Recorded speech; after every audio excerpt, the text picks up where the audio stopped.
drug-selling business had gone bankrupt, especially with the collapse of the financial system in Hong Kong, but there was still money in the Philippines and his network of people was still in place. However, his intense greed blinded him. This path he had taken, from a person operating in a gray area, doing some illegal and some legal things, had turned him into the head of a large criminal network involved in arms, cocaine, and even murder. All this showed that the madness of greed had consumed him. The ship arrives in Ecuador in August, ready to be loaded. This loading of the cargo and this operation is what turns Paul Roux into a narco-terrorist in the eyes of the USD, a terrorist involved in drugs. Before that, the officers who were dealing with him were protecting consumer rights. They were after that drug case we mentioned, where the drugs themselves weren't illegal but were being sold illegally. However, when it became clear that he had entered large drug deals, especially with his history of arms, trafficking, and adventures in the Philippines and Somalia, this man suddenly became a target in a much more dangerous category within the D and became a priority for D Special Forces in Ecuador. D agents managed to distract the people on the ship gyro and planted tracking devices on the vessel.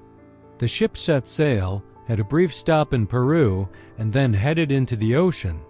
The plan was to follow it, let it reach its destination, and then apprehend the buyer along with the cargo. However, as the ship neared the Cook Islands in late September, these tracking devices failed and they lost its trail. To arrest Paul Roux, the DEA needed him to leave Brazil, preferably to a country from which he could be extradited to the US.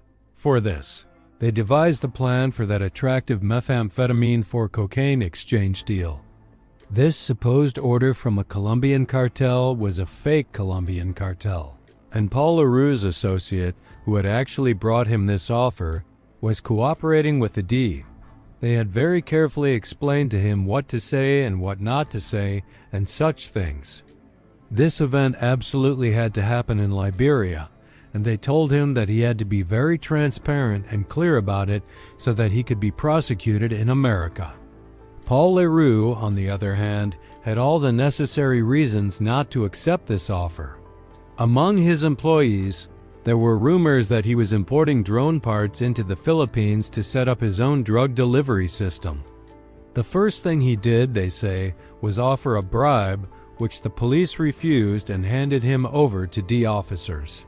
Throughout 2011, Lulu continued to talk